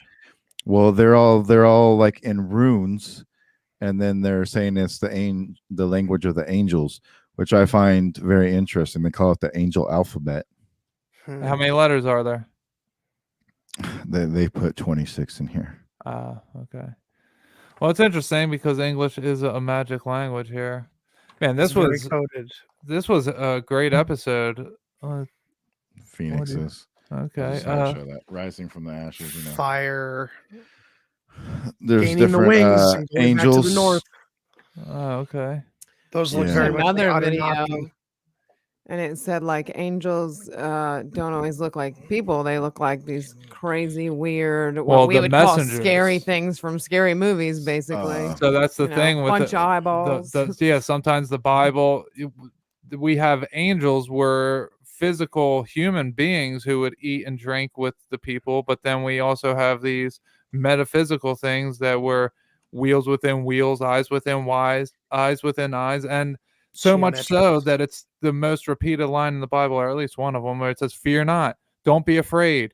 You know, because they look super scary. yeah, because Yeah, man. you're It's gonna be exactly what the scared. aliens say when they show up all the time, you know, Yeah. in all the Mhm. movies. Yeah. Not that they're aliens, not that it's ancient aliens, because that's a total Who knows what psyop it all to is. take us away from all of this. You know, it's to take us away from our humanity and give us Yeah. this sci-fi version of things, in my opinion. And it's been that way forever. So before we get going here, what do you guys think is going to happen when 5G gets turned on the 19th? Because they shut it down because the airplanes, the Yeah, FAA. dude, the FAA was like, please don't. Yeah, please don't. You're going to 119. kill us all. Yeah, so what are they going to do? Land all the planes on the 19th? Like, what's going to Well, change? They're gonna do something's going to some happen with the vaccinated people, probably, but I'm not vaccinated. Or maybe the so- unvaccinated. You know, the White House threatened us. They said that there's going to be a lot of Dark death for winter. those who didn't. Yeah, dark winter for those who really? didn't get vaccinated. Yeah. Who knows what's going to happen? Yeah, it's weird or is too. it going to be a because zombie apocalypse? Dude, it's so suggestive in that paragraph that the White House put out, because in the first paragraph about the vaccinated, they say we all, and then in the second paragraph talking to the unvaccinated, you all. It was Even it's though just- they're not forced to. But do then it, none the of them White House. got vaccinated, though, right? Yeah. So they are talking about the unvaccinated because they are the we. All right. Yeah. It's weird, man. Ooh, I like that, Dan. I like that a lot. That's very Yeah, similar to switch it something around. I've heard from like Clint Richardson about how word yeah, mouth. we the people, the we that was in that room, Yeah, those men. Just like in the us versus they, they're the us and we're the they, and so Yeah, every we've had time we that say one. they, we're talking about us. It's all So- word magic. I was trying to find it in my. 119 is going to be the 911. Yeah. Again. yeah. Oh. And shit. it's day 365 of them being inaugurated. Oh, Jesus. Jesus. The wheel is complete. Yeah, I'm glad you both called to Jesus because Isn't this that is what going to Betty be did? something Didn't crazy. she like close some gate somewhere? She was like, I'm out of here. See you, Blanche.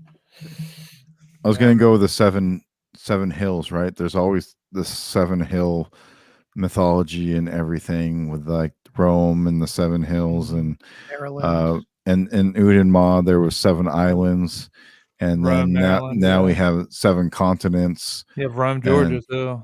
Mhm. Yeah. And also So- Hyperborea was 7 islands as well.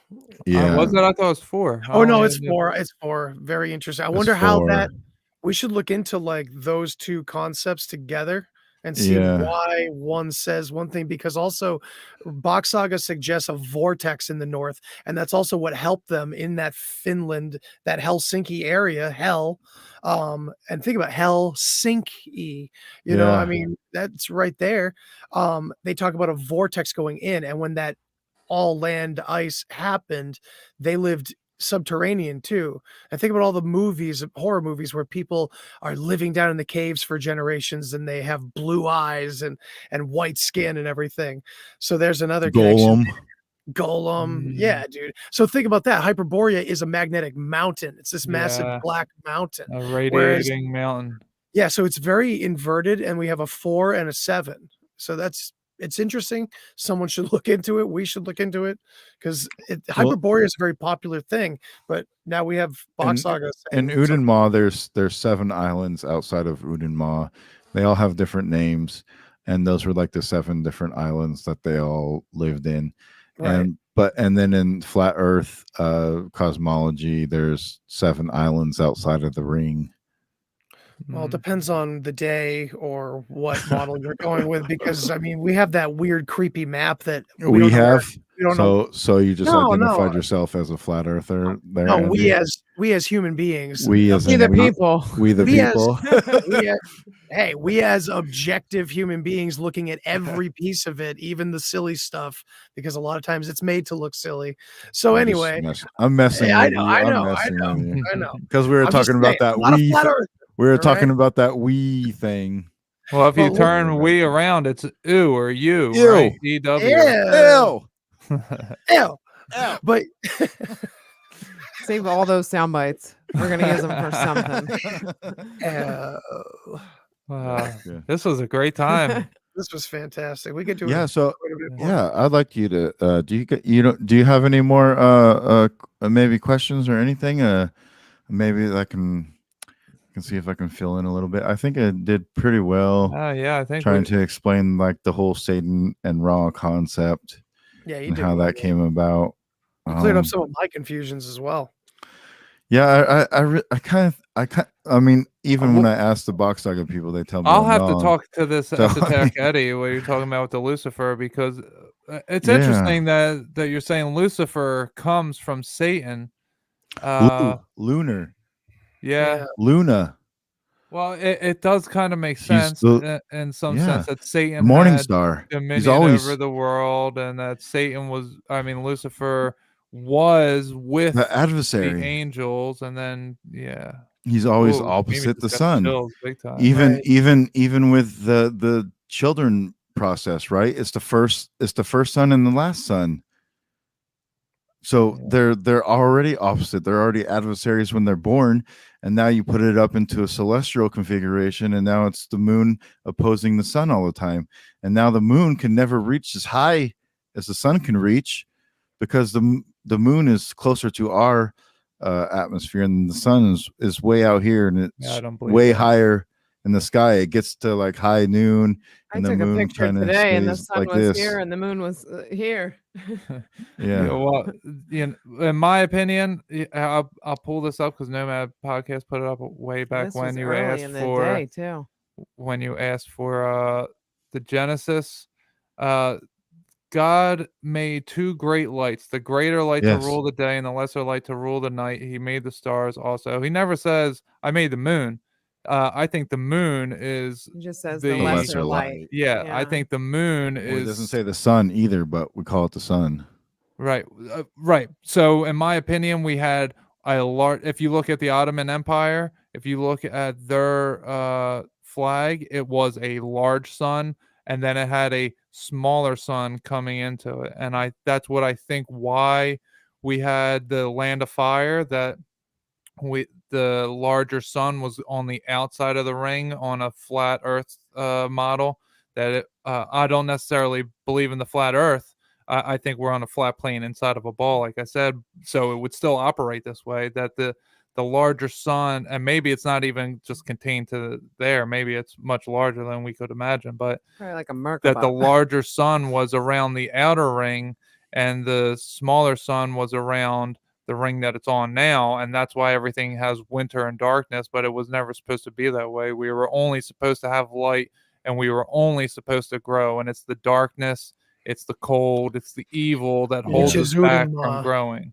Udenma Yeah. was the paradise time where everything was parallel. The earth was up on it like this.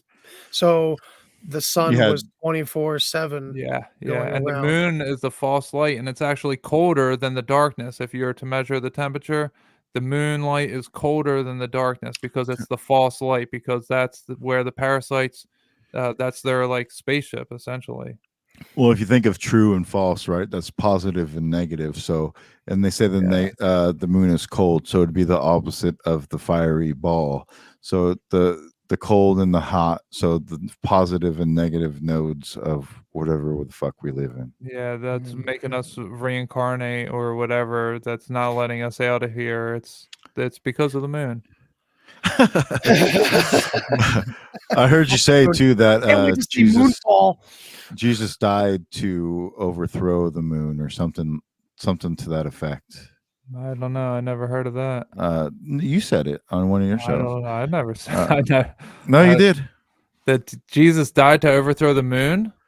Yeah, to kill the moon symbol, to kill the moon. Yeah, basically because the moon is Lucifer. So if he died for the sins of mankind to shut up the Lucifer, then he would have done it to get rid of that moon symbology. And that's what you see in history is they start to the moon starts to become this evil, and then it's No, I don't remember saying anything like that. I've never heard that. It's sin too, right? So sin is the moon. Yeah, sin is the right. moon god.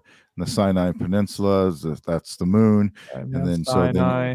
then you have, so Jesus died for the sins, Jesus died for the moon. Okay. Yeah, I've never heard that. I don't. Maybe one of my guests said it, and I didn't pick up on it. I don't know. I don't remember saying anything like that. But It's interesting. It's okay. Yeah. I remember, Immanuel. You'll have to pull it up at some point. Yeah, he's like, I got it right here. I listened to like several shows in a row the other day, and I remember hearing you say it on there. But hey, it's fine. It's not a big deal, regardless. Yeah. I forget a lot of things. I forget everything. I typically don't forget things. That's the weird thing. And Mimi hates me for it. I usually I hate that I can't remember anything. I do because I lack a massive amount of sleep, and I think yeah, I'm getting pretty sign tired. All right, guys. You guys want to tell the audience where they can find you? I think I have all the links in the description. Should be anyway. But Dan, you want to tell them where they can find you? You can check out me and Andy and Yake on Roots of Creation podcast. We just put out a new episode with Untitled Dan, and we talked about alcohol and cocktails and that relationship and what the deeper meaning behind that is through the box talker perspective. It's pretty fucking interesting, if I say so. I'm sure it has something to do with putting your own genitalia in your mouth. Definitely does. Yes, it's a cocktail. Yeah. It definitely does. Ouroboros. Yes. No. And I urge people to go check it out on its own feed and to stop going to the Deep Share or to Rising from the Ashes. Stop going to those podcasts. Not to stop going to them at all, just to stop going to it for Roots of Creation. Like, go listen to Roots of Creation on its own feed. We're trying to get that out separately, and then we're probably only going to put a couple more on our own feeds, and then it's going to be its own separate entity altogether. But yeah, please come visit us at Rising from the Ashes. We're on all the stuff except for probably Apple still, and we are now on Patreon, where we will be doing Homie's got his own solo show that's going to be out twice a month. I have my own solo show that's going to be out twice a month. I'm going to get into spirituality, talk to people about their spiritual beliefs.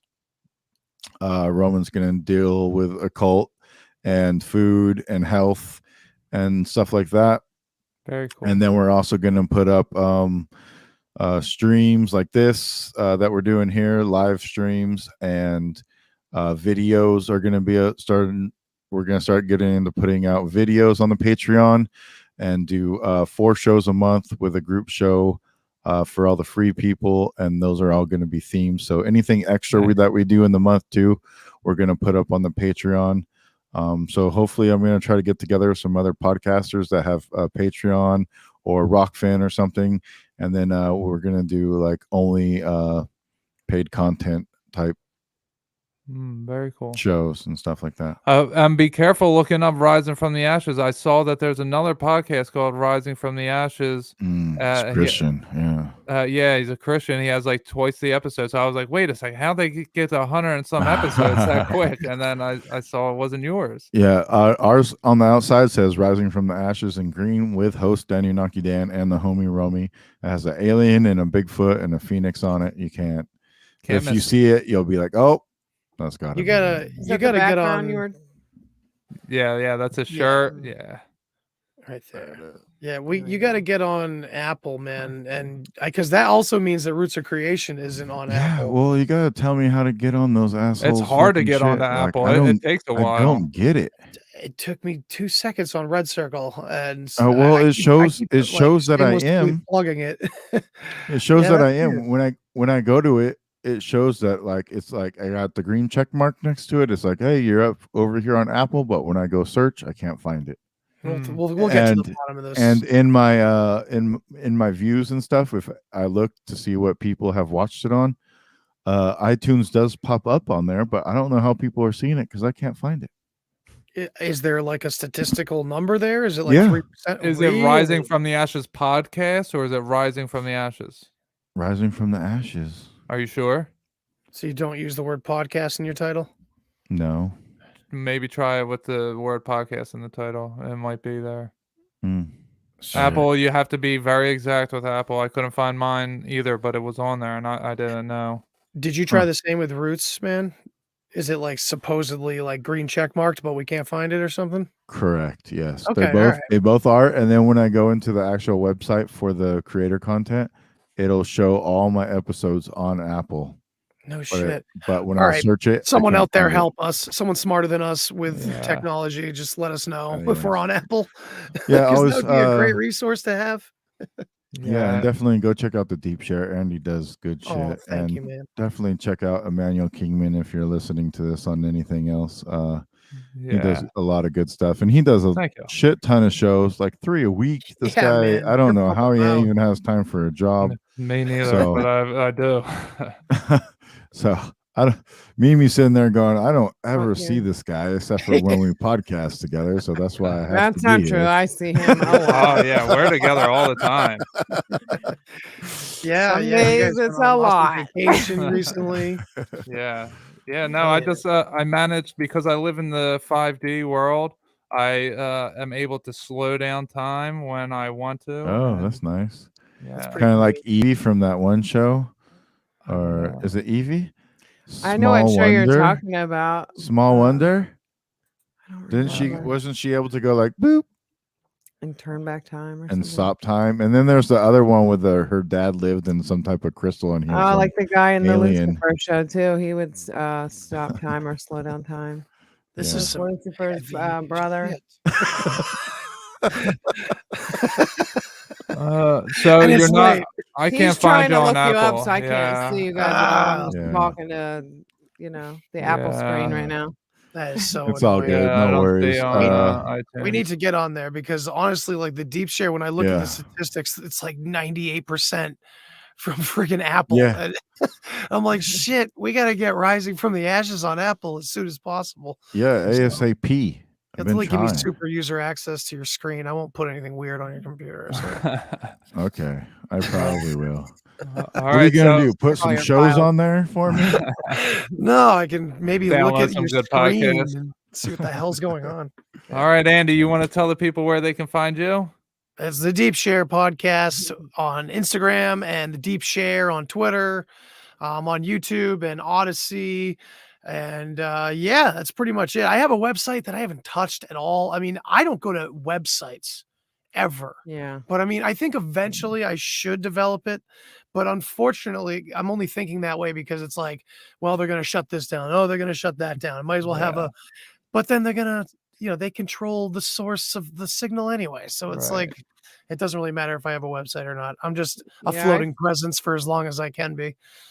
But Yeah. feel thank like you all. people know where to find you through social media faster than going to a website. Yeah, They'll go to your social media first. Yeah, your IG is pretty popping. I gotta Oh, well, say, thank you. it's you do a good job on there. It's hard because you have to do pictures with Instagram, and it's a pain in the ass. Because I usually do it when like I'm working and I get a minute, so then I'll just screenshot what I type on Twitter rather than. Because there's a lot of That's times where fine. I take pictures of stuff and I'm just like, oh, I don't feel like doing the rest of this. Like just different No, I things. feel the same way. It's disgusting. It's absolutely gross. Of like, especially like most of the central themes we all talk about our contemporary world, and meanwhile, even us, we're like trying to hashtag and shit and trying To get trying more to put up notice, social more media. notice. Yeah, I And don't for it's hashtag like, at all. well, you know what? Congratulations. But it's like, I don't know. It's for a good reason. We're all trying to just, spread love and spread wisdom and Yeah. all that good stuff. But Yeah. it's interesting. We have to use the beast system Right. because we're here, right? We're in this realm. Use the tools Yeah, that you have. it's super Right. hard, and I want everyone listening to this to go check out my website, emmanuelkingman.com. I just put up a blog post called "WTF is a Tartarian," and this is like the most writing I've ever done. It was a 9-page essay. It was over 6,000 words on Tartaria and what I believe. A brief overview of what it was, and then a really deep look at why it was covered up. What is it covering up? Which is an angle that we don't particularly cover in the conspiracy theory community. So I want everyone to go check that out. Nice.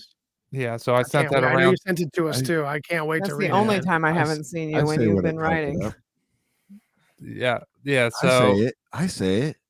what? I say what Tartaria covered up. Oh yeah, but I just mean for the Yeah. most part, people are talking. They think that it's wonderful, but I know you guys actually agree with me that it wasn't a wonderful place. So Yeah, I was thinking about Yeah. putting out a shirt that said like Tartaria was an inside job or something like that. Oh, that's That's good. nice. Dude, With like that's 2 good. big cathedrals. oh well, yeah, that's fun.